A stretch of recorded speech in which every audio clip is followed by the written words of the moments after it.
दूसरी बात है जो मैंने नोटिस की है लिखते हुए, आपको अपना प्रोसेस एन्जॉय करना बहुत ज़रूरी हाँ। है, लिखने का प्रोसेस क्योंकि प्रोसेस लंबा होता है। तो ऐसे शेर की कहानी है जो वेजिटेरियन है उसको कैसे उसकी फैमिली अलग-थलग कर देती है, पूरा जंगल उसका मज़ाक उड़ाता है। मैं पहुँचाना चाहता हूँ कि लोग सवाल करें, सवाल करना चालू करें कि अलग होना गलत है क्या? ये सवाल जब लोग करने लगेंगे और जब जब और जिनसे वो कर रहे हैं वो सोचने लगेंगे, वो भी सोचने लगेंगे कि क्या गलत अलग होना गलत है? क्या क्या हम सिर्फ़ इसीलिए किसी का मज़ाक उड़ाते हैं, इसलिए किसी को बुली करते हैं कि बस थोड़ा-सा अलग है, किसी भी लेवल पे। तो मैं चाहता हूँ बस इतना भी अगर हो जाए ट्यून इन जिंदगी विथ अमित।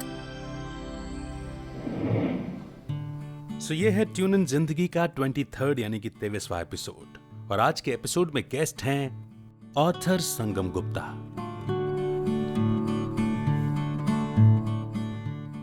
नमस्कार, मेरा नाम है अमित वाधवा, आपका होस्ट और आपका दोस्त भी।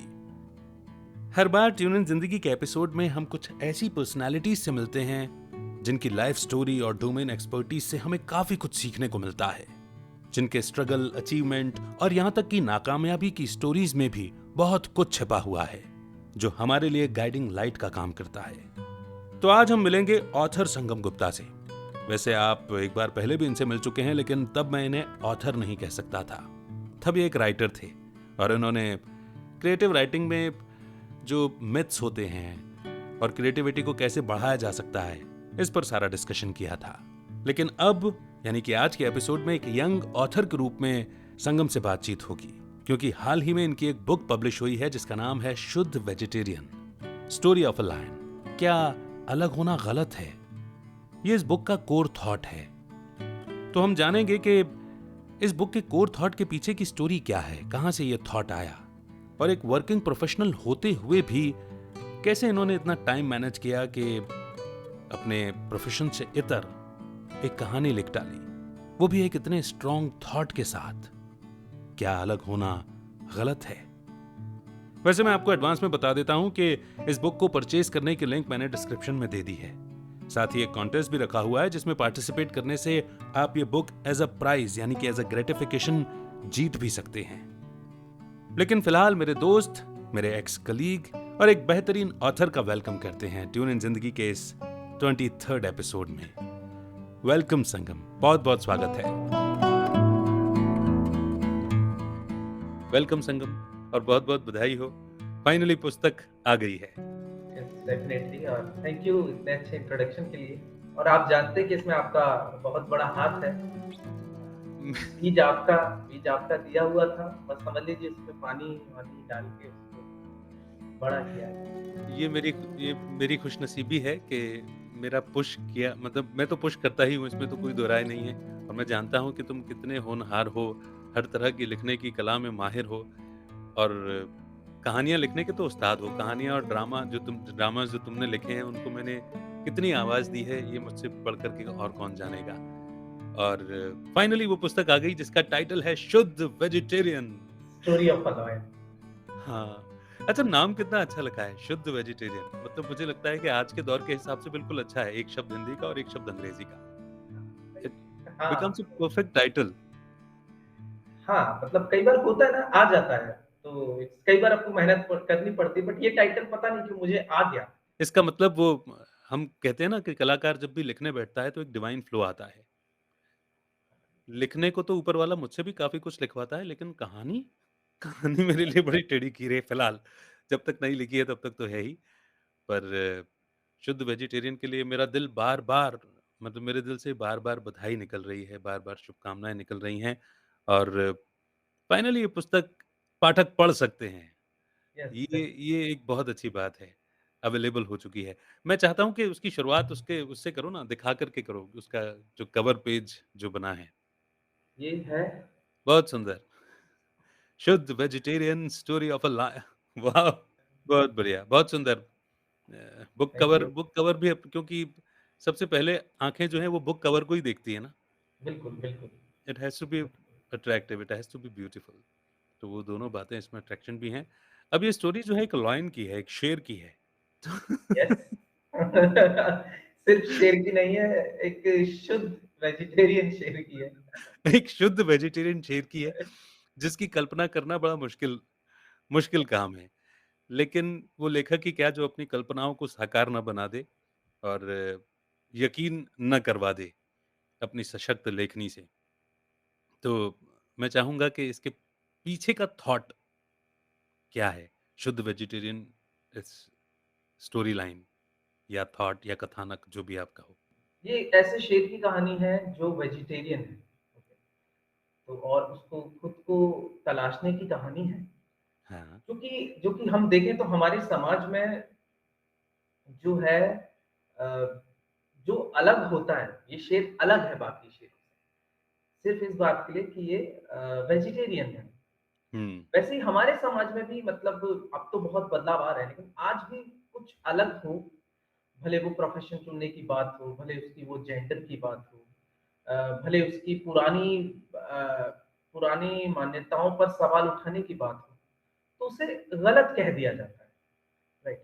और मतलब वो गलत में ज़रूरी नहीं बाहर वाले ही शामिल हों, उसके खुद के लोग भी शामिल होते हैं, हुँ। उसकी खुद की फैमिली शामिल होती है, उसके उसके आस-पास के लोग शामिल होते हैं। तो ये उसी को दर्शाता है, ये कहानी वही बताती है और ये कहानी कहती है कि अलग होना गलत है क्या? तो तो ऐसे शेर की कहानी है जो वेजिटेरियन है, उसको कैसे उसकी फैमिली अलग-थलग कर देती है, पूरा जंगल उसका मज़ाक उड़ाता है।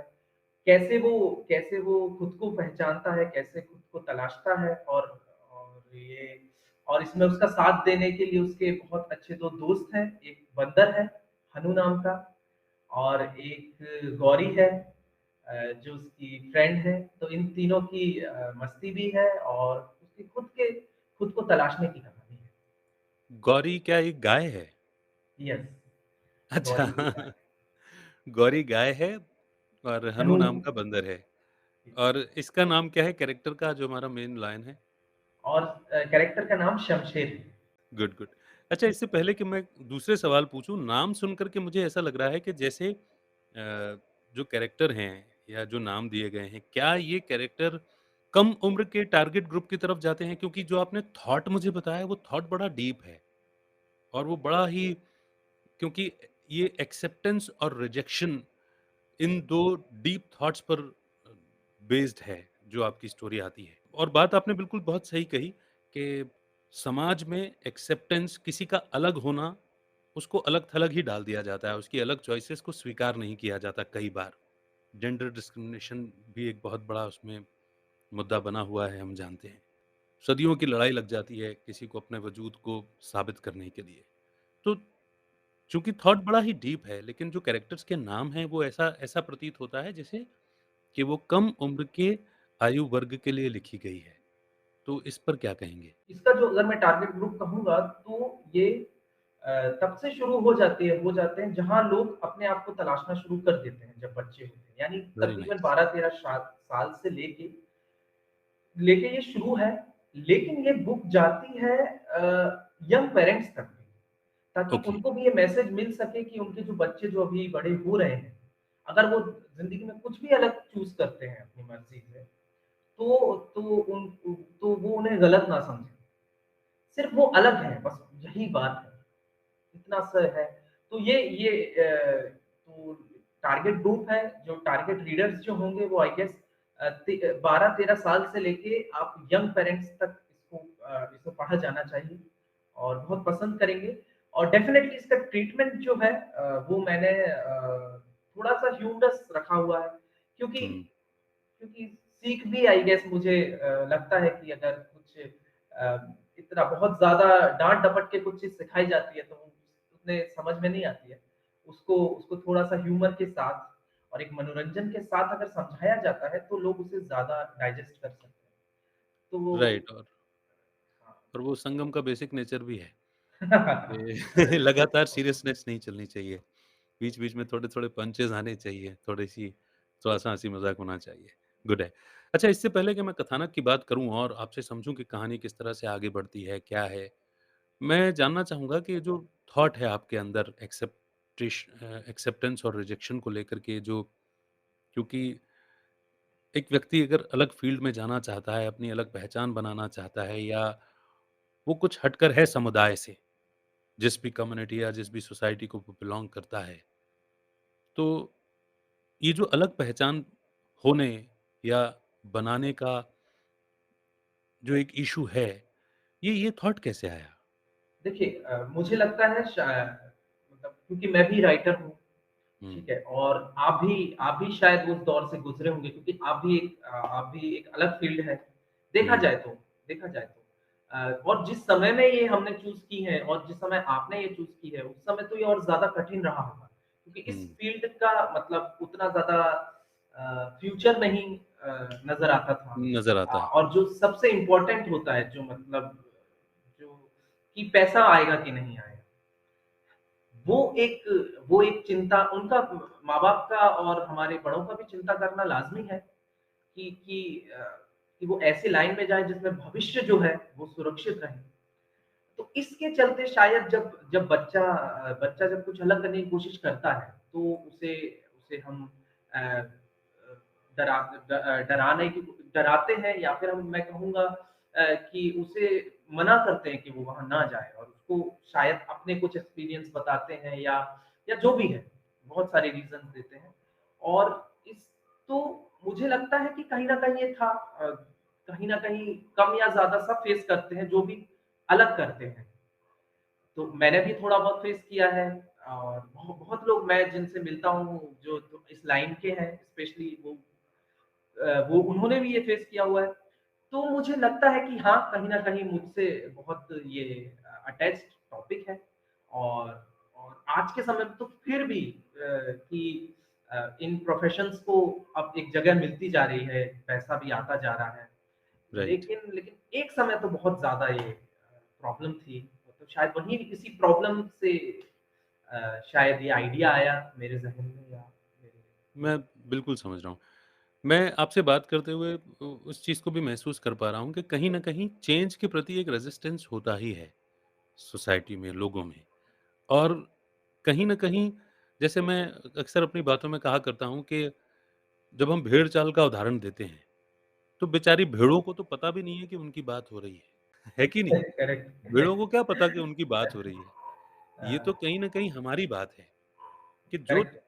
जिस लकीर पर हम चलते आ रहे हैं, उसी लकीर पर चलते रहने की कोशिश करते हैं। एक कंफर्ट ज़ोन बन जाता है, व्यक्तिगत लेवल पर देख लीजिए तो, या उसको एक परंपरा मान लिया जाता है और उसी का पालन किया जाता है। यदि आप उस लीक से हटकर कुछ सोचें भी, करने का प्रयास भी करें, तो चूंकि आप अलग सोच रहे हैं, तो जिस लीक पर बाकी लोग चल रहे हैं, वो आपको अलग दृष्टिकोण से देखने लगते हैं, अलग विचार से, मतलब अलग तरीके से आपको ट्रीट करने लगते हैं, और फिर वहीं से शायद एक्सेप्टेंस और रिजेक्शन और अपनी वजूद, अपनी पहचान बनाने का एक स्ट्रगल शुरू हो जाता है। तो मैं बिल्कुल समझ पा रहा हूँ कि व्यक्तिगत, मतलब पर्सनल लेवल पर भी वो है ही, और वो देखने में भी आम तौर पर आता रहता है। तो शमशेर जो है, चूँकि एक ऐसी बिरादरी को बिलॉन्ग करता है, तो उसको जो है, वो सोचा भी नहीं जा सकता। हालाँकि अगर मैं बहुत डीप स्पिरिचुअल में अगर जाता हूँ, तो मुझे ये मालूम है कि एक समय पर ऐसा नहीं था। एक समय पर जब हम उस क्योंकि हम भारतवासी हैं ना, तो भारत में आपने देखा होगा कि सरस्वती शिशु मंदिर में तो स्वमेव मृगेंद्र ऐसे करके चित्र भी बना हुआ है। भरत जो है वो शेरों के साथ में खेल रहा है, शेरों के मुँह में हाथ डाल हाँ, कर के, हाँ, हाँ, हाँ। है ना? तो यदि शेर संपूर्ण रीति हिंसक होते तो ये संभव ही नहीं हो सकता था, है ना? और भारत देश की कहानी है कि गाय और शेर जो है वो एक ही घाट पर पानी की पिया करते थे। तो ये शमशेर की तो लाइफ बड़ी दिक्कत से भरी, बड़ी स्ट्रगल से भरी हुई होगी। वो कैसे अपनी पहचान बनाने में कामयाब हो पाता है? एक होता है ना दूसरों से लड़ना फिर भी जो होता है वो आसान हो कह सकते हैं आसान कह सकते हैं या हम हमारे सामने हमारा दुश्मन होता है। लेकिन खुद से लड़ना एक बहुत ज़रूरी भी होता है हुँ, और और वो मुझे लगता है कई बार वो बहुत ज़्यादा मुश्किल होता है। हुँ। तो एक्चुअल में ये कहानी दूसरों से लड़ने की नहीं है। ये ओके, लड़ ये लड़ाई शमशेर की खुद से है। उसकी अच्छा। उसकी हाँ, और देखिए मेबी शमशेर की सच्चाई जानने के बाद या या वो कुछ ऐसा कर दे कि जिससे लोग कि बहुत कुछ अच्छा कर दे। उसके बाद भी हो सकता है उसको उसको जो जंगल के बाकी जानवर हैं वो एक्सेप्ट ना करें। हाँ, लेकिन लेकिन हम में वो ताकत शमशेर में वो ताकत आ जाए कि जिससे वो इससे उससे इससे कुछ फ़र्क ना पड़ने लगे। जब हम इस स्टेज पे पहुँच जाते हैं, तो शायद शायद हमारी हमारी जंग पूरी होती है, आई गेस। क्योंकि ज़माना बात करेगा, करता ही रहेगा। ऐसा नहीं है कि हर इंसान को आप बदल पाएँगे, ये पॉसिबल नहीं है। हाँ। हम खुद इस स्टेज पे पहुँचे कि जहाँ पे हमें फ़र्क पड़ना बंद हो, जहाँ हम खुद को स्वीकारें, वो बहुत ज़रूरी है। तो शमशेर की कहानी ऐसे ही जर्नी पर है और उसके पीछे एक बहुत पास्ट भी है उसका, जो मैं बता नहीं सकता हूँ डेफ़िनेटली कि वो ऐसा क्यों है और उसके दोस्त उस जो दोनों दोस्त हैं, वो उसकी पूरी मदद करते हैं। उन लोगों का एक ही मकसद है कि कैसे वो शमशेर को वेजिटेरियन से नॉन वेजिटेरियन बना दें, ताकि उसे उसकी इज़्ज़त वापस मिल सके। दोस्तों का मकसद है। यस, ये दोस्त हाँ, मतलब होता है ना आपके दोस्त भी आप तो आपके दोस्तों के लिए भी तो आप अलग ही हो ना। हाँ। उन्हें भी लगता है कि तुम अलग तो उनकी उन वो बड़े अतरंगी अतरंगी चीज़ें लेके आते हैं कि शमशेर कैसे तो नॉन वेजिटेरियन बने और और जंगल के बाकी जानवर भी किस तरीके से उसका मज़ाक उड़ाते हैं और इन सब के बीच कैसे क्या होता है, तो ये इसकी कहानी है। ट्रीटमेंट बहुत ही लाइट है। जैसे हम मोस्टली डिज़्नी की मूवीज़ देखते हैं, हुँ। जहाँ एक एक 5 साल के बच्चे से लेके 50 साल के आदमी तक वो फुली एन्जॉय करते हैं। तो ये उसी तरह का आपको इसमें पढ़ने के लिए मिलेगा। मैं तो ये सोच रहा हूँ कि इतना हेवी सब्जेक्ट है और उसका लाइट ट्रीटमेंट कैसे दिया होगा आपने? आपके लिए भी बड़ा मुश्किल रहा होगा। क्योंकि शमशेर अपने आप में एक ऐसी ऐसी बिरादरी से ताल्लुक़ रख रहा है जहाँ पर अगर मैं मानव मानव समुदाय से उसकी तुलना करूँ तो जैसे क्षत्रिय है ना? क्षत्रिय को कहा जा रहा है कि तुम हथियार डाल दो टाइप्स। अभी मैंने एक बहुत अच्छी बात सुनी। देखो, क्षत्रिय जो भी हैं उनका धर्म क्या था? उनका धर्म था रक्षा करना, है ना? रक्षा करने के लिए उनके हाथों में अस्त्र-शस्त्र हैं, राइट? और फिर वो एक ज़िम्मेदारी का ताज पहना दिया जाता है और फिर कुछ का कुछ ख़ैर चीज़ें होती हैं उसमें उसमें मैं बहुत ज़्यादा डीप नहीं जाऊँगा। लेकिन फिर भी अ, ये जो बात कही आपने अपनी बातों में अभी कि पहले इंसान को या पहले उस जीव को खुद को एक्सेप्ट करना है कि वो कुछ अलग है। क्योंकि वो खुद को स्वीकार कर लेगा, खुद के साथ खुद को कन्विंस कर लेगा, तब कहीं जाकर के 1, 2, 3 फिर धीरे-धीरे औरों को कन्विंस करना वो शुरू कर सकता है। तो ये क्योंकि ये मुझे लगता है कि ये क्या क्या कहना चाहिए केंद्र बिंदु होना चाहिए मुझे लगता है आपकी पुस्तक का या आपकी कहानी का। क्या डेफ़िनिटली, मैं सही सोच रहा डेफ़िनिटली। हूँ? बिल्कुल, बिल्कुल, डेफ़िनिटली। खुद को पहचानना, खुद की रिस्पेक्ट करना, ये ये सबसे ज़रूरी है और ये डेफ़िनिटली इसका मेन लाइन ऑफ थॉट भी है और इसके साथ-साथ ये तो एक मेजर पॉइंट है ही। इसके हुँ, साथ-साथ बुक कई और चीज़ें जो है वो उस पे बात करती है ये बुक जैसे कि हमारा नेचर है, हमारे पर्यावरण है, पर्यावरण में हमारे इंसानों का दखल जो है जिसकी वजह से जिसकी वजह से पेड़-पौधों को जानवरों को जो हमने मुसीबत में डाला है, जो प्रॉब्लम्स में डाला है, ये बुक उस पे भी बात करती है। ओके। और ये बुक बहुत और और सब सब्जेक्ट्स पे बात करती है। कई विषयों के साथ में चलती हुई पुस्तक है ये, कहानी है आपकी। लेकिन हाँ, डेफ़िनिटली जैसे आपने जो कहा सेंटर पॉइंट इसका डेफ़िनिटली जो खुद को पहचानना, खुद को तलाशने की ही कहानी बहुत सुंदर, बहुत सुंदर।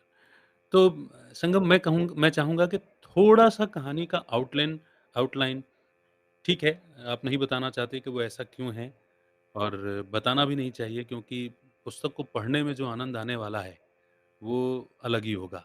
लेकिन फिर भी मैं चाहूँगा कि थोड़ी-सी स्टोरी लाइन हम आपसे सुनें और समझें ज़रा। है। Okay, okay. तो कहानी कहती है कि क्या अलग होना गलत है? हुँ, वो वो हमेशा खुद से ये सवाल करता।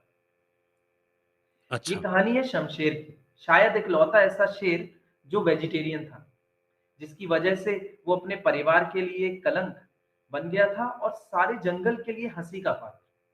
उसके 2 दोस्त थे, हनु नाम का एक बंदर और गौरी नाम की एक गाय, जिनकी ज़िंदगी का बस एक ही मकसद था कि कैसे हमारा दोस्त जो है वो वेजिटेरियन से नॉन वेजिटेरियन हो जाए और उसको उसकी इज़्ज़त वापस मिल जाए। तो क्या ये लोग अपने इसमें कामयाब हो पाए? फिर एक दिन गुड। शमशेर की ज़िंदगी में उसका पहला प्यार आता है, राधा। और अपने दोस्तों से कहने पर वो अपनी जो पहचान है वो उससे छुपाता है। लेकिन हम्म। तब क्या होगा जब राधा को शमशेर की सच्चाई का पता चले। ओके। तो ये कहानी बच्चे से बड़े हर उस इंसान के लिए है जो कुछ अलग है बाकियों से, और हर उस इंसान के लिए भी है जो ये सोचते हैं कि अलग होना गलत है। बहुत सुंदर, बहुत सुंदर। और सब्जेक्ट हो, स्टोरी लाइन हो, या जो छोटे छोटे आपने टीजर्स दिए हैं, एंड सबसे बड़ी बात कि उसके पीछे जो डीप थॉट हैं, एंड और भी जो दूसरे सब्जेक्ट्स आपने इंटीग्रेट किए हैं आपकी बुक में, वो बिल्कुल इंस्पायर करते हैं। और इंस्पायर ही नहीं बल्कि बेचैन भी करते हैं कि ये पुस्तक अभी तक पढ़ी क्यों नहीं गई है, इसे तो जल्द से जल्द पढ़ा जाना चाहिए।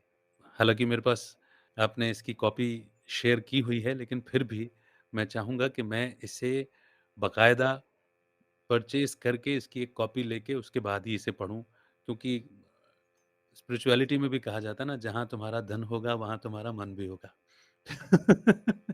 तो थोड़ा-सा पैसा लगा कर के इसको पढ़ूँगा, तो शिद्दत से पढ़ूँगा और उस थॉट को अच्छी तरह से समझूँगा भी। थोड़ा बताओगे कैसे इस पुस्तक को लिया जा सकता है, कहाँ से लिया जा सकता है? ये सभी अमेज़न और फ्लिपकार्ट और जो ब्लू रोज़ पब्लिकेशन है जिसके थ्रू ये पब्लिश हुई है, ये हुँ, आप उन तीनों पोर्टल पे मिल जाएगा। शुद्ध वेजिटेरियन डालिएगा हुँ, तो आपको आराम से ये मिल जाएगा बुक बुक कैटेगरी में। और ये किंडल किंडल वर्ज़न में भी अवेलेबल है और ग्रेट, गूगल प्ले पे भी अवेलेबल है। ग्रेट। डेफ़िनेटली थोड़े बहुत दिनों में ये बुक स्टोर्स पे भी आ जाएगी।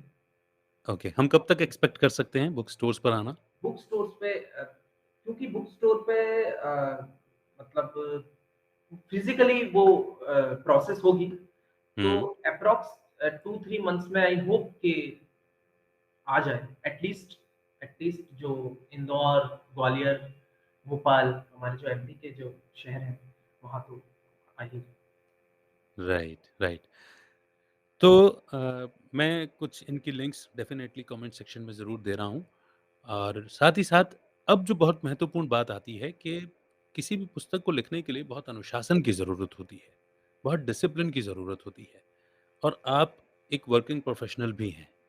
तो ये कैसे पॉसिबल हुआ कि जॉब की भी ज़िम्मेदारियाँ निभाई और साथ ही साथ में आपने एक कहानी भी लिखी?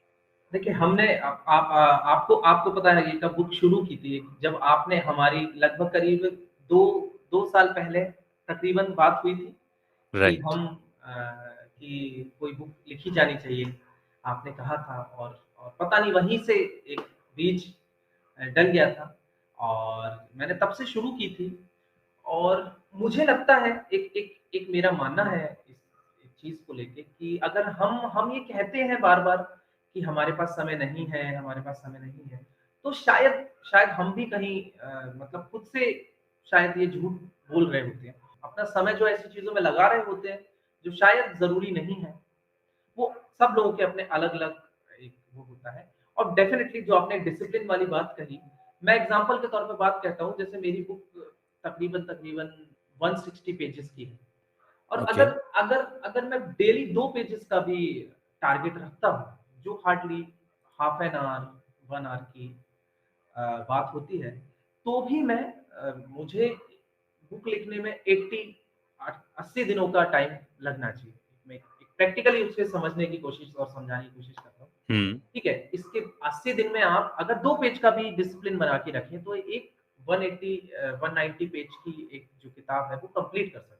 उसके बाद आप इतना ही टाइम उसको फिनिशिंग करने में लगा सकते हैं। तो एक डेफ़िनिटली डिसिप्लिन बहुत इम्पोर्टेंट है। हम हम बहुत कई बार ये होता है कि हमें एकदम से हम सोचते हैं, अरे चलो आज बुक लिखते हैं। आज हम हाँ, हम 4-5 घंटे बैठ के लिखते हैं। तो वो थोड़ा-सा मुश्किल हो जाता है, वो 1 दिन हो जाएगा, शायद मंथ में 1 बार हो जाए या 6 मंथ में 1 बार हो जाए। लेकिन हुँ। अगर सच में जो जो आगाज़ है उसको अगर अंजाम तक ले जाना है, तो आई गेस आपको डिसिप्लिन बहुत मेंटेन करके रखना चाहिए। 2 पेज भी डेली अगर लिखते हैं तो हो जाता है। फिर थोड़ी-थोड़ी और जो होते हैं, हमारे जो आज के समय में जो सबसे बड़ा डिस्ट्रैक्शन होते हैं, वो होते हैं गैजेट्स होते हैं। हुँ। डेफ़िनिटली अलग होना बिल्कुल भी पॉसिबल नहीं है। लेकिन हाँ, थोड़ी देर के लिए साइड में रखना तो पॉसिबल है कि हम थोड़ा-सा साइड रख दें उसको। एंड और क्या और अच्छा, मैं इसमें थोड़ा-सा फॉर्च्यूनेट हूँ। एक एक ये भी मैं कहूँगा हाँ। बिकॉज़ एक एक एक एक चीज़ होती है नेट प्रैक्टिस जो आपको करते रहनी पड़ती है। आप क्रिकेट में होते हो तो आप अब मैं क्योंकि इसी प्रोफ़ेशन से ही हूँ, राइटर हाँ। ही हूँ और डेली लिखता ही हूँ। तो तो मेरा वो एक साइड में नेट प्रैक्टिस जो कह सकते हैं वो चलती रहती है। हुँ, तो बिल्कुल इस ठीक। चीज़ में मैं थोड़ा-सा एक एक मैं कह सकता हूँ कि फॉर्च्यूनेट हूँ और ये मुझे हेल्प की बहुत क्योंकि आपकी स्किल तो चल ही रही थी साथ में मेरी। मैं डेली एड्स लिखता था और मतलब लिख रहा हूँ और कुछ ना कुछ लिखता रहता हूँ। तो वो एक हेल्प किया उस चीज़ ने और बस ठीक है और दूसरी बात है थोड़ी बहुत हमारे जो आस-पास थोड़ी नेगेटिविटी होती है इन सब से थोड़ा-सा दूर रहा जाए तो ये बड़ा हेल्प करता है। खुद के अंदर से क्योंकि नेगेटिविटी बहुत चीज़ों को जन्म देती है। एग्ज़ाम्पल बदला, एग्ज़ाम्पल हम उसी बात को सोचते रहते हैं, घृणा अ, फिर पछतावा, ये सब चीज़ें भी तो आपका टाइम लेंगी ही ना। ये सब चीज़ें भी टाइम लेंगी। आप आपने ज़्यादा टाइम आप लेती हैं, बहुत ये ज़्यादा सबका टाइम टाइम वेस्ट लेती हैं। करती हैं। बिल्कुल, आपने आपने आपके आपके आप एग्ज़ाम्पल के तौर पे किसी के प्रति आपने आपके दिमाग में नेगेटिव थॉट आया, उसके बाद आपके पास बदले का थॉट आया। उसके बाद अगर मान लो फिर आपको खुद से घृणा का थॉट आया। तो इन सब में बहुत समय जाता है, डेफ़िनिटली जाता है और ये प्रैक्टिकल चीज़ है। तो ये सब भी चीज़ें अगर हम इनसे भी दूर रहें तो हमारा बहुत टाइम बचता है हमारे पास, इनफ टाइम होता है। स्वयं में मस्त रहना आपका बहुत सारा टाइम बचा सकता है। डेफ़िनिटली। एसेंस ये है। तो बहुत अच्छी बात है कि नेट प्रैक्टिस मतलब उसी प्रोफ़ेशन में हो तो लिख लिखने की प्रैक्टिस भी चलती रही और साथ-साथ ये भी चलता रहा। पर कई बार ऐसा होता है ना कि समय लंबा हो जाता है। जैसे मुझे याद है कि इस बात को वाक़ई में 2 ढाई साल करीब हो गए हैं जब मैंने एक तरह से कसम ले ली थी, प्रतिज्ञा ही करवा ली थी आपसे कि लिखना ही है। तो कभी ऐसा लीक से थॉट हटा नहीं कि छोड़ो यार, लिख लूँगा या वो एक अर्जुन का जैसे लक्ष्य था चिड़िया की आँख की तरफ वो बनाए रखा, उसने बड़ी हेल्प की, कैसे हाँ, हुआ? डेफ़िनिटली मतलब लिखना ही था, शुरू कर दिया था तो और क्योंकि क्योंकि मैंने एंड सोच लिया था। Very nice. मतलब हमको हमको एंड सोच लेना चाहिए ताकि हमको वहाँ पहुँचने में मतलब भटके ना हम एटलीस्ट हमको पता तो हो कहाँ जाना है। हो सकता है देर हो जाएगी लेकिन आप ठीक है। दूसरी बात है जो मैंने नोटिस की है लिखते हुए, आपको अपना प्रोसेस एन्जॉय करना बहुत ज़रूरी है। हाँ। लिखने का प्रोसेस क्योंकि प्रोसेस लंबा होता है बात हर चीज़ का। फॉर एग्ज़ाम्पल जैसे मैं एक छोटे से एग्ज़ाम्पल के तौर पे बात करूँ, मान लीजिए बहुत मतलब हर दिन शायद मेबी 1 लाख लोग गिटार सीखने जाते हैं। हुँ। ठीक है? वो ये सोच के जाते हैं कि मतलब अरे! मतलब ये गाना बजाऊँगा और ऐसा-वैसा और बढ़िया और सलमान की तरह शायद एक दिन बिल्कुल स्टेज पे जाके वो जाने-जाना करूँगा। लेकिन जब वो एक्चुअल उतरते हैं तो तो वो प्रोसेस में घुसते हैं। ओके। हुँ। अब अगर आप वो प्रोसेस एन्जॉय नहीं कर रहे हैं, वो गिटार बजाने का प्रोसेस और जो लोग वो क्योंकि प्रोसेस बहुत कठिन होता है डेफ़िनिटली, कई बार राइट। छोड़ने का भी मन होता है। तो आपको प्रोसेस एन्जॉय करना बहुत ज़रूरी है। किसी भी चीज़ का प्रोसेस हो, चाहे वो क्रिकेटर बनने का प्रोसेस हो, चाहे वो एक सीए की तैयारी का प्रोसेस हो, चाहे वो एक बुक लिखने का हो, चाहे एक सिंगर बनने का हो। क्योंकि ये बात मतलब बहुत मतलब समझी जा सकती है आसानी से कि अ, रियाज़ मतलब हम अगर कोई बॉलीवुड गाना भी कोई सीखता है, तो उसके पीछे बहुत सारेगामा होता है, बहुत सारा होता है ना? वो होता है। और उसका फिर उसमें ये भी है कि आप प्रोसेस भी तभी एन्जॉय कर सकते हो, जब आप जो चीज़ कर रहे हो उससे आपको बहुत बहुत मोहब्बत है और आप सच में वो करना चाहते हो। तो ये बहुत तो इसीलिए शायद यहीं से बुक का भी जन्म होता है कि जब जब हम अपने अपने लोगों को वो करने देंगे जो वो सच में चाहते हैं, तो डेफ़िनेटली वो वो मंज़िल को पा ही लेंगे। हम ज़बरदस्ती उनको अगर डॉक्टर बनाएँगे और वो पूरे प्रोसेस को एन्जॉय नहीं कर रहे होंगे, तो वो कभी नहीं बन सकते डॉक्टर। हम तो एंड एंड चीज़ देख रहे हैं डॉक्टर बनना, लेकिन उसके लिए जो प्रोसेस से गुज़रना है, जब तक उसमें ही मज़ा नहीं है, उससे हम कमिटेड नहीं हैं, तो ये इम्पॉसिबल। पता है संगम, आपने इतना ज़बरदस्त सक्सेस मंत्रा दिया है ना, लोगों के लिए मोटिवेशन का इतना बड़ा सोर्स दिया है। The people who are not enjoying the process of their journey, their creation मतलब जो जिस भी राह में वो हैं, उस जर्नी को अगर वो एन्जॉय नहीं कर पा रहे हैं, दैट मीन्स या तो वो गलत राह पर हैं, गलत यात्रा पर हैं, या फिर उन्हें अपनी अपनी मंज़िल नहीं पता और अपनी यात्रा से, अपनी जर्नी से प्यार करना नहीं आ रहा है। क्योंकि इसमें अगर मैं स्पिरिचुअल लेवल पे ले लूँ तो भी वही वाली बात है कि कोई भी साधना बड़ी कठिन होती है, और जो साधना को एन्जॉय करता है वही मंज़िल को पा पाता है। संगीत से जुड़ा हुआ हूँ, बीइंग अ सिंगर, मैं समझ सकता हूँ कि ये कितना इम्पोर्टेंट है। जैसे आपने गिटार का एग्ज़ाम्पल दिया। लोगों को गाते हुए देखना और ये सोच लेना कि मैं भी गा सकता हूँ, ये थॉट आना बड़ा आसान-सी बात है।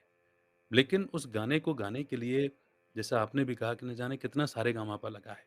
लोग इम्पल्सिव होकर के, एक्साइटमेंट में आकर के सिंगिंग या म्यूज़िक क्लास जॉइन करते हैं। लेकिन जो आपके जो मेंटर रहते हैं, जो गुरु रहते हैं, वो आपको केवल सा पर ही टिका देते हैं पहले 2-3 महीने तो। और उस हाँ, सा और को उसमें पकड़ पाना, है ना? हाँ, और आधे से जिस ज़्यादा भीड़ वहीं छँट जाती है। फ़िल्टर फ़िल्टर हो जाता है वहीं पर। जिसने उसको एन्जॉय कर लिया, वो सारेगामा पधानिसा पर जब बोल सजते हैं, उनको भी सजा लेता है, गा लेता है। तो ये बहुत ही उम्दा बात कही है कि जो प्रोसेस को एन्जॉय करता है, उसके लिए सफलता तो निश्चित है, उसके लिए तो मंज़िल पे पहुँचना मुश्किल है। So I can clearly imagine that you have enjoyed the process of writing every day, be it in bits and pieces. किसी दिन लिख भी पाए होगे, किसी दिन नहीं भी लिख पाए होगे, ऐसे भी दौर आते हैं। लेकिन उसको भले ही जब जब लिखने बैठे, उस प्रोसेस से प्यार किया, तो आज वो पुस्तक देखो हर प्लेटफ़ॉर्म पर अवेलेबल है, और कुछ दिनों बाद वो दुकानों पर भी होगी, और कहीं कुछ समय बाद वो लोगों की बुक शेल्फ की शोभा भी बढ़ा रही होगी। That's a very wonderful part of discussion.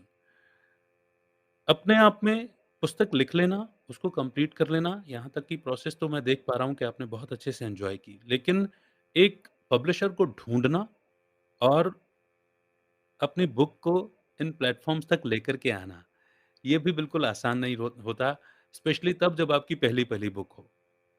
तो ये प्रोसेस कैसे शुरू हुई और इसको इसको कितना एन्जॉय किया और इसमें कितना स्ट्रगल लगा? सबसे ज़्यादा स्ट्रगल यहीं लगा। सच कहूँगा तो। फिर तो क्यों? मेरा सवाल सही है। हाँ, हाँ। बिकॉज़ क्योंकि हर पब्लिशर पहले बहुत बहुत देखता है कि बुक बुक किस तरह की कहानी है। क्या क्या उस वो पब्लिशर जिस तरह की बुक्स पब्लिश करता है, क्या क्या ये उसके अकॉर्डिंग है या नहीं है? आपकी कहानी जो है उसमें वो बात है या नहीं है? सबसे जी। पहले आप इस चीज़ से जूझ रहे होते हो। फिर जो हमारे और आपके लिए सबसे बड़ी वो होता है, किताब तो लिख दी, ये तो हमारा काम है, मैं राइटर हूँ। फिर जो टेक्निकैलिटीज़ आती हैं, हुँ। उनसे जूझना, कि पिक्चर कैसी होनी चाहिए, फिर सोशल मीडिया की क्या स्ट्रैटेजी होगी और क्या होगा, ये होगा और यहाँ यहाँ सबसे ज़्यादा कठिन होता है।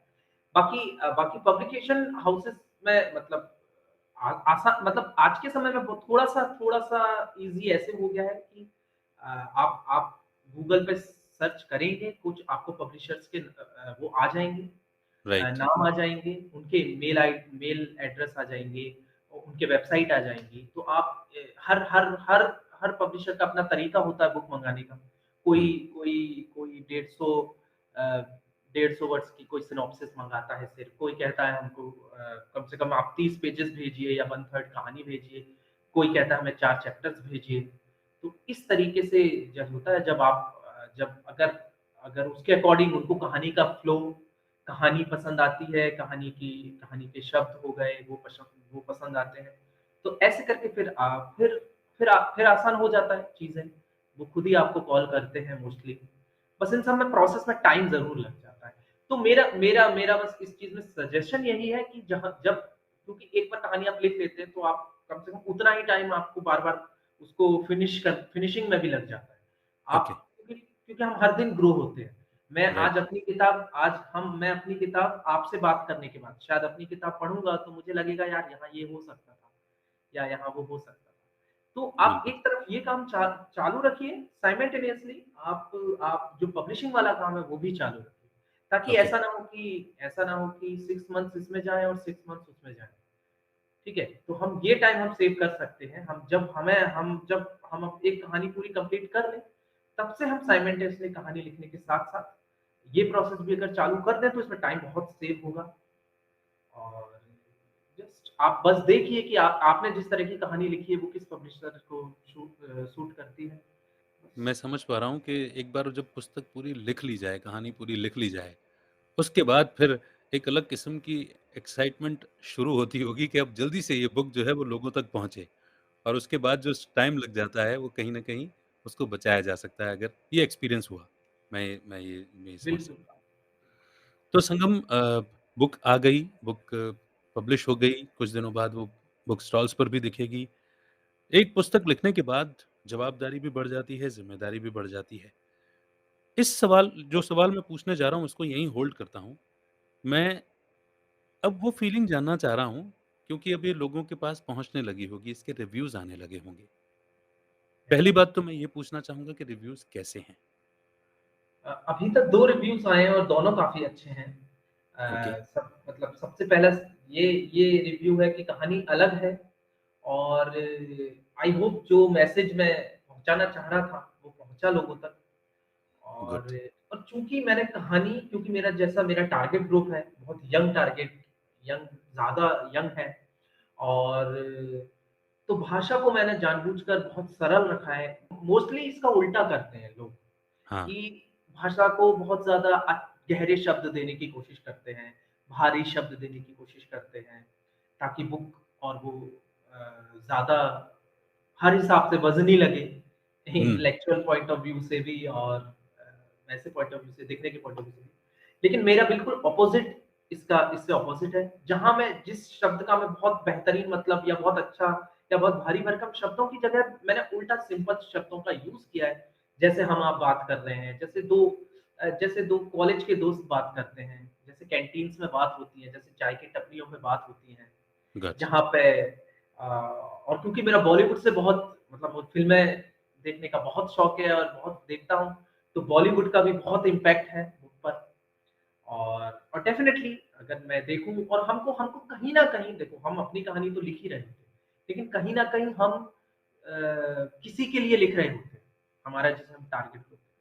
तो हमको वो भी ध्यान रखना बहुत ज़रूरी है, उसके अकॉर्डिंग ही हमारी लैंग्वेज हो, जिसके जिसके लिए हम लिख रहे हैं।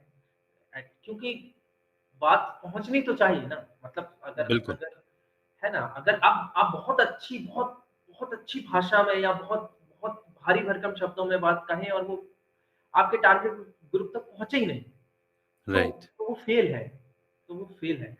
तो मुझे लगता है कि इसका मुझे फ़ायदा मिला, मुझे जो अभी 2-3 जो रिव्यूज़ आए हैं, उसके अंदर-अंदर अच्छा रिस्पॉन्स आया है दोनों का। उन्हें कहानी पसंद आई है, उन्हें सबसे अच्छी बात यही लगी है कि लाइटर नोट के साथ और एक लाइट ट्रीटमेंट के साथ अ, एक एक सब्जेक्ट को उठाने की कोशिश की है। गुड। अगर अगर मान लो, मैं यहाँ पर एक कंडीशन रखता हूँ, मान लो कि इसके रिव्यूज़ कुछ आपको फ़ेवर में नहीं मिलते, तब संगम का रिएक्शन क्या होगा और संगम उसको कैसे लेने वाला है? नहीं मतलब क्रिएटिविटी का तो मज़ा ही ये है ना, क्रिएटिविटी में 2 और 2 4 तो है ही नहीं। हुँ, तो मतलब डेफ़िनेटली जो जो रिव्यूज़ जो मतलब हो सकता है मेरे एक्सपेक्टेशंस के शायद अलग होंगे या मतलब देखा जाए तो एक्सपेक्टेशन एज़ सच कुछ है नहीं। डेफ़िनेटली सिर्फ़ एक ही जो एक्सपेक्टेशन है वो यही है कि रिएक्शन आएँ, अच्छे आएँ, बुरे आएँ, ऐसा है तो और क्योंकि पहली बुक है तो डेफ़िनेटली मैं भी अभी प्रोसेस में ही हूँ। मैं भी राइट, समझ ही रहा हूँ कि लोगों को क्या पसंद आ रहा है, क्या नहीं आ रहा है। और तो ऐसा कोई कोई कोई वज़न नहीं है, मैंने अपना काम कर दिया है और गुड। छोड़ दिया है।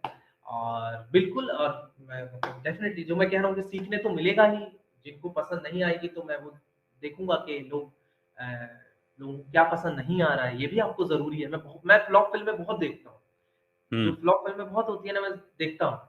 गुड, पता चलता है कि लोगों को उसमें क्या पसंद नहीं आ रहा है। तो ज़रूरी है। ये तो मिक्सचर है बहुत चीज़ों का। Good, good, good, good, good. मैंने सिर्फ़ एक अंतस की बात जाननी चाही, क्योंकि हमने जब से ये डिस्कशन शुरू किया है, तब से हम बहुत ही पॉज़िटिव नोट पर बात कर रहे हैं एंड आई रियली प्राउड, मुझे बड़ी खुशी हो रही है सुन कर के कि दैट यू नेगेटिव हों या पॉज़िटिव हों, उन उन रिव्यूज़ से आपको कोई फ़र्क नहीं पड़ने वाला। तो मैंने अपने सवाल को जिसको होल्ड किया था, मैं अब वो रखता हूँ। आई एम श्योर कि इसके रिव्यूज़ पॉज़िटिव आएँगे और आएँगे ही, क्योंकि जो थॉट है, जो उसकी स्टोरी लाइन है और जो जिसकी हमने सेंटर पॉइंट, केंद्र बिंदु जो डिस्कस किया, खुद को एक्सेप्ट करना, पहले खुद को एक्सेप्ट करना, वो बहुत ही महत्वपूर्ण है।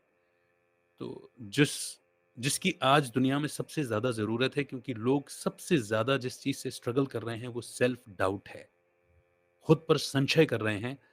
कारण उसके बहुत सारे हैं कि अलग-अलग लेवल पर सोसाइटी में, स्कूल्स में, कम्युनिटीज़ में बुली बहुत किया जाता है, बुलिंग बहुत होती है, रिजेक्शंस बहुत मिलते हैं। तो ये कारण तो होता ही है।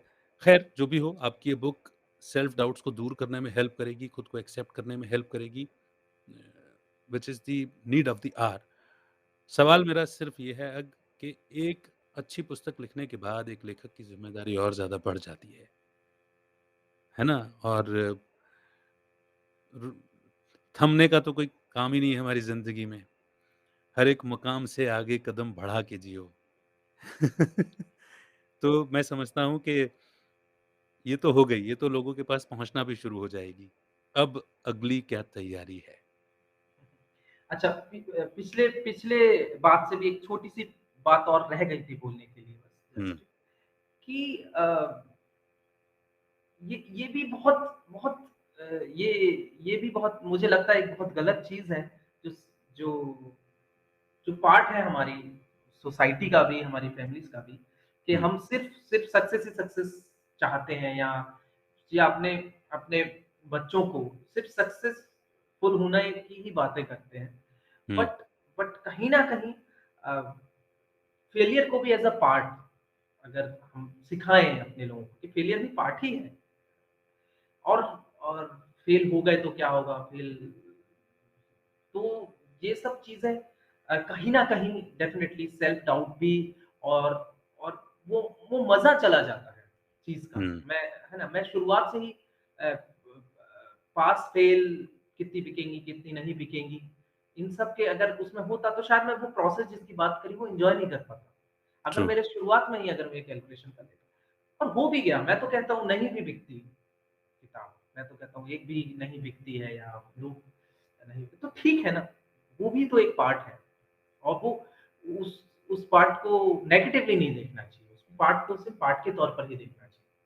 तो मैं जस्ट एक ये और ऐड करना चाहूँगा। बहुत अच्छा। मेरे सवाल का जवाब बाद में देना, मैं भी यहाँ पर एक बात ऐड करना चाहूँगा। थोड़े दिनों पहले मैं एक स्टोरी टेलिंग कॉम्पिटिशन में जज बना था, जिसमें बच्चों ने स्टोरी टेलिंग की थी। तो वहाँ पर मैंने एक यही थॉट रखा था कि हम सब ने पार्टिसिपेट किस उम्मीद से किया है? क्या सोच कर के किया है कि हम नंबर 1 आएँगे इसलिए? या हमने इसलिए पार्टिसिपेट किया है कि हमको स्टोरी कहना अच्छा लगता है, हम एन्जॉय करते हैं उसको। और क्योंकि बहुत सारे हैं और बहुत बहुत सारों में नंबर तो किसी 1, 2, 3 को ही मिलेगा और थे भी सारे बच्चे ही। तो ज़ाहिर-सी बात है कि मुझे वो कॉन्टेक्स्ट सेटिंग भी करनी थी और वो एक मैसेज भी देना था कि it's not necessary that we are only here to win. At times कई बार आपको नंबर नहीं लगेगा और आप उसको असफलता मान कर के निराश होने जैसी भूल नहीं कर सकते, है ना? अगर आपने वही वाली बात है जिस पर अच्छा खासा डिस्कशन हुआ ना, जो आपने एक बहुत अच्छी बात कही कि अगर प्रोसेस को एन्जॉय किया है तो वो फेलियर लगेगी नहीं, हाँ, बिल्कुल, बिल्कुल। है ना? और उसको फेलियर लेने का कोई औचित्य ही नहीं है, बिकॉज़ इट वाज़, पहली बात तो एन्जॉयमेंट हो गया प्रोसेस को और दूसरी बात लर्निंग हो गई, एक्सपीरियंस हो गया कि कोई मुझसे बेहतर भी है और अपनी लकीर को बड़ा करने के लिए मुझे अपनी स्किल्स को और रिफाइन करना पड़ेगा। करेक्ट। तो वो खुद की लकीर को जो बड़ा करना वाला जो प्रोसेस है ना, वो कहीं न कहीं मिसिंग हो गया है कॉम्पिटिशन की भावना के बहुत ज़्यादा चलते। उसको देखो, वो क्या कर रहा है, उसको देखो, शर्मा जी का लड़का बिल्कुल, वाली बिल्कुल, प्रोसेस। बिल्कुल। बिल्कुल, बिल्कुल और ये डेफ़िनेटली और ये ये मुझे लगता है इसके लिए सबसे ज़्यादा जो ज़िम्मेदारी जिनको उठानी चाहिए वो पेरेंट्स ही हैं। क्योंकि राइट, बच्चा तो ज़ीरो होके आता है। बच्चा तो राइट। ज़ीरो है जब दुनिया में आया है। आप शुरुआत से ही उसे फेलियर और अ, सक्सेस ये सब से अगर दूर रखेंगे और सिर्फ़ ये कहेंगे जाओ मज़े करो, पता है बस। वो आजकल सोशल मीडिया में जब कोई अचीवमेंट आता है किसी बच्चे के नाम पर, तो पेरेंट्स बहुत एक्साइटमेंट के साथ में पोस्ट करते हैं, है ना? इसमें कोई दो राय नहीं है। तो वो क्या होता है ना, कहीं कहीं न कहीं एक एक्सपेक्टेशन सेट हो जाती है। बच्चों को मालूम है कि अगर मुझे अचीवमेंट मिला है, तो मेरे पेरेंट्स उसको शोकेस कर रहे हैं, सबको बता हुँ, रहे हैं, जता रहे हैं। हुँ, एट द सेम टाइम अगर नहीं भी मिला है ना, जिसको हम नाम फेलियर का तो दे ही नहीं सकते, अगर उस लेवल पर अचीव नहीं भी किया है, केवल पार्टिसिपेट भी किया है या कुछ भी हुआ है, मैं तो हुँ। कहता हूँ और अगर उसको फेलियर का नाम देना है, तो फेलियर भी है ना, उसकी भी पार्टी होनी चाहिए। हाँ, वही उसकी भी पार्टी होनी चाहिए। जैसे वो है ना वो डेफ़िनेटली डीडीएलजे हम अपने दौर की ही फ़िल्म है वो। हाँ, वो हाँ, फेल हाँ, होकर राइट, के आता राइट। है तो दे अनुपम हाँ, खेर का जो ट्रीटमेंट है शाहरुख वो खान वो के साथ उस समय वो बहुत दैट हैज़ वो ट्रेंड सेटर हो गया वो। उसने डेफ़िनेटली पूरी पूरी पूरा दृष्टिकोण ही बदल दिया है उस एक सीन ने। तो दैट शुड बी सेलिब्रेटेड। कोई बात नहीं यार, तूने पार्टिसिपेट तो किया, तूने कोशिश तो की। I am very much happy that तू अपने शेल से बाहर निकला। हाँ, you give definitely your best. उसका उस सेलिब्रेशन होना चाहिए। उसका सेलिब्रेशन होना चाहिए और उसके भी फ़ोटो छपने चाहिए। मत लिखो कुछ खराब हाँ, कैप्शन। और मैं तो कहता हूँ लिखो, बताओ लोगों को अगर करना भी है तो। हाँ, और क्या, तो संगम हर एक मुकाम से कदम आगे बढ़ा के जियो। इसी पॉइंट के मद्देनज़र मैं मेरा इसको सीड करना भी कह लो, तुम्हारे माइंड में सीड कर रहा हूँ या मैं पुश कर रहा हूँ सरल शब्दों में और तुमसे भी सुनना चाह रहा हूँ कि व्हाट्स नेक्स्ट? क्या तैयारी है अब? बिल्कुल मतलब मैं ऑलमोस्ट मतलब दिमाग में चालू हो गया है अगली किताब वाओ! की भूमिका और कहानी और डेफ़िनेटली अब क्योंकि क्योंकि पहले बार में मुझे बहुत मज़ा आया तो मैं फिर से उस प्रोसेस में जाऊँगा और गुड, फिर कुछ कहानी कोई अच्छी कहानी कोशिश करूँगा लेके आऊँ सामने अच्छी आएगी। और कुछ अलग हो और मज़ा आए बस मैं तो वही कहता हूँ कि मज़ा ज़रूरी है, आप कुछ भी करें। बिल्कुल ठीक है। तुम प्रोसेस को एन्जॉय करने वाले व्यक्ति हो, तो मज़ा तो आएगा ही आएगा। मज़े से भी बढ़कर एक शब्द है जिसको हम ब्लिस या आनंद कहते हैं। वो यस हाँ, पूरा-पूरा आनंद आएगा, आई नो। और शुद्ध वेजिटेरियन के जो थॉट प्रोसेस है उसके पीछे या उसमें जो थॉट्स या सब्जेक्ट जो कवर किए हैं, वो वाक़ई में पढ़ने के लिए प्रेरित करते हैं। मैं चाहूँगा देखो मैं तो अपील कर ही रहा हूँ कि सभी उसको पुस्तक को पढ़ें। मैं कमेंट सेक्शन में लिंक्स भी दूँगा और दे रहा हूँ कि आप यहाँ से उसको एक्सेस कर सकते हैं। But the most important thing what you want to say about your book at this point of time जो भी हमें देख सुन रहे हैं और कैसे ले सकते हैं, कहाँ से ले सकते हैं? आप भी अपनी तरफ से एक बार देखिए मुझे मेरा मेरा यही था मतलब मेरा मानना भी है और मेरा सोचना है कि मतलब आप ये बुक ना खरीदें, ये सोच एक एक मैं पहुँचाना चाहता हूँ कि लोग सवाल करें, सवाल करना चालू करें कि अलग होना गलत है क्या? ये सवाल जब लोग करने लगेंगे और जब जब और जिनसे वो कर रहे हैं वो सोचने लगेंगे, वो भी सोचने लगेंगे कि क्या गलत अलग होना गलत है? क्या क्या हम सिर्फ़ इसीलिए किसी का मज़ाक उड़ाते हैं, इसलिए किसी को बुली करते हैं कि बस थोड़ा-सा अलग है, किसी भी लेवल पे। तो मैं चाहता हूँ बस इतना भी अगर हो जाए, बस ये सोच कि मैं भी अगर बदलाव आ जाए, तो आई गेस बुक का काम पूरा हो जाएगा मेरी और सेकेंडरी डेफ़िनेटली ये भी चाहता हूँ कि जैसे भी हैं अच्छे-बुरे, जो भी कमेंट्स हैं, मुझे फीडबैक ज़रूर मिले, ताकि मुझे आगे बुक लिखने में मदद हो और मैंने जब तक किया, वो उस उसका मुझे हिसाब-किताब पता चले जो कि ज़रूरी है और जैसे पहले मैं बता चुका हूँ कि अमेज़न, फ्लिपकार्ट वगैरह से आप ले ही सकते हैं, और आज के जो रीडर्स हैं, जो ई-बुक पढ़ने में थोड़ा ज़्यादा उनको मज़ा आता है, और तो उनके अकॉर्डिंगली पहले मैं सोच रहा था रखूँ या नहीं रखूँ। फिर मैं सोच रहा था कि मेरा जो टारगेट ग्रुप है, डेफ़िनिटली वो किंडल, मतलब किंडल और जितने भी ई प्लेटफ़ॉर्म्स हैं, वहाँ बहुत पढ़ते हैं किताबें, तो फिर मैंने फाइनली सोचा कि वहाँ भी अपलोड करता हूँ, वहाँ भी रखता हूँ, गुड। तो वहाँ से भी पढ़ सकते मैं सजेस्ट करूँगा इसका एक ऑडियो बुक वर्ज़न भी ज़रूर आप बनाएँ एंड क्योंकि जो थॉट है, अंडरलाइन जो निकल कर के आया है कि क्या अलग होना गलत है, दिस बहुत ही स्ट्रॉन्ग थॉट है, बहुत ही स्ट्रॉन्ग क्वेश्चन है, क्योंकि जब हम ये कहते हैं मोटिवेट करते समय किसी को कि ऊपर वाला हर एक में एक अलग विशेषता भरता है, तो दिस इज़ वेरी इम्पोर्टेंट कि अगर कुछ अलग विशेषता भरता है, कुछ अलग विशेषता देता है, तो उस अलग को एक्सेप्ट करना न केवल उस व्यक्ति को जिसके अंदर अलग विशेषता है, बल्कि सोसाइटी को, दोनों के लिए बहुत महत्वपूर्ण है।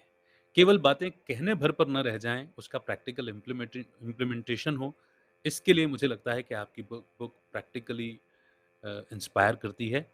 तो इसका एक ऑडियो बुक वर्ज़न भी ज़रूर हो, मैं आपसे इल्तिजा करूँगा और हैं। आपको फीडबैक बुक पढ़ने के बाद सब कहाँ दे सकते हैं? सबसे पहले तो जहाँ बुक खरीदी है, वहाँ पर ही दे सकते हैं। जो कि जहाँ से भी, जिस भी प्लेटफ़ॉर्म में खरीदी जाएगी, वो राइट, सबसे बेस्ट जगह होती है राइट, फीडबैक देने की। सेकंडली बहुत आसान है आज के समय में कनेक्ट होना, संगम गुप्ता के नाम से। आप मेरे फ़ेसबुक प्रोफ़ाइल या कहीं पे आके बात कर सकते हैं हम, गुड, और आप वहाँ फीडबैक दे सकते हैं। और बहुत जल्द मैं कोशिश है कि जल्द से जल्द इस किताब का भी अपना एक अस्तित्व हो, अपना एक, और आज के ज़माने में अस्तित्व होने का मतलब होता है एक सोशल मीडिया पे कोई पेज होना। तो वो भी कोशिश चल रही है कि इस बुक का जल्द से जल्द एक पेज भी बनाया जाएगा, गुड। वहाँ पर भी। मैं डिस्क्रिप्शन में आपके सोशल मीडिया लिंक्स भी सारे दूँगा ताकि ऑनलाइन प्लेटफ़ॉर्म्स जहाँ से बुक परचेज़ होगी, वहाँ पर तो रीडर्स उसके फीडबैक दे ही सकते हैं और आपसे कनेक्ट होने के लिए बिकॉज़ थॉट लीडर्स की आज के समय में बहुत ज़रूरत है और न केवल थॉट लीडर्स जो यकीन करते हों ट्रांसफ़ॉर्मेशन में, self transformation leads to world transformation तो वो जो थॉट लीडरशिप आपके आपकी पर्सनैलिटी में निकल कर के आती है, मुझे लगता है कि लोगों को आपसे कनेक्ट होना चाहिए। तो I will share definitely your social media accounts as well and Sangam book के पब्लिकेशन पर एक बार फिर से मेरी तरफ से, सभी देखने सुनने वालों की तरफ से बहुत-बहुत, बहुत बधाई हो, मैनी-मैनी कांग्रेचुलेशंस। बुक की सक्सेस के लिए advance congratulations. Success is certain for you और कुछ चीज़ें होती हैं जो रातों-रात हो जाती हैं और कुछ चीज़ें ग्रेजुअली होती हैं। अगर वो और वो रातों-रात भी हम जानते हैं, हमने कई बार डिस्कस किया हुआ है कि रातों-रात भी कुछ नहीं होता, उसके पीछे पहले बहुत सारी मेहनत, बहुत सारा थॉट प्रोसेस होती है। तो जिस भी तरीके से ये बुक सभी के सामने आए, वो आए और ये सफलता तो निश्चित है ही है। Many-many congratulations and many-many thanks for sparing your valuable time क्योंकि मैं जानता हूँ जॉब करते हुए और अपनी चीज़ों को ज़िम्मेदारियों को निभाते हुए टाइम निकालना मुश्किल होता है। Thank you so much. Thank you. मैं भी जाते हुए वही, मतलब पहले मैं कह चुका हूँ और फिर कहना चाहता हूँ कि डेफ़िनेटली ये आपका ही दिया थॉट था, कहीं न कहीं वो इस पर वो एक सीड जो है वो प्लांट बन गया। और मैं हमेशा मतलब ये होने के बाद होता है ना, आप खाली बैठे समय में सोचते हैं, तो मुझे हमेशा एक मैं सोचता रहता था कि हर हर हर किसी की लाइफ़ में एक अमित बाजवा होना ज़रूरी है। अरे वाह! ताकि वो और डेफ़िनेटली होता भी होगा, आपको कोई ना कोई कहीं न कहीं इंस्पायर करता है। तो वो होना बहुत ज़रूरी है। बस बातों-बातों में आपसे निकला था और बातों-बातों में थैंक यू, किताब लिख दी। Thank you. हर किसी के लाइफ में कोई ना कोई जैसे आपने कहा कि कोई ना कोई अमित बादवा होता ही होगा। हम जानते हैं उसको निमित्त कहा जाता है और मुझे खुशी होती है कि अगर मैं ऐसा निमित्त बना हूँ जिसने आपको पुश किया और सबसे अच्छी बात कि आपने उस बात की लाज रखी। आपने उस बात को, उस थॉट को सीरियसली लिया, उस पर मेहनत की और उस पूरी प्रोसेस को एन्जॉय किया। The very best part is process को एन्जॉय करना ही तो तपस्या और साधना है और क्या है। और जिसने तपस्या को एंजॉय कर लिया उसके लिए सिद्धि भी आसान हो जाती है। तो आज इस बुक का पब्लिश होना आपकी सिद्धि है और उसका सभी के हाथों में पहुंचना उस सिद्धि का प्रत्यक्ष प्रमाण सफलता होगी। Thank you so much and I wish you all the very best. Thanks.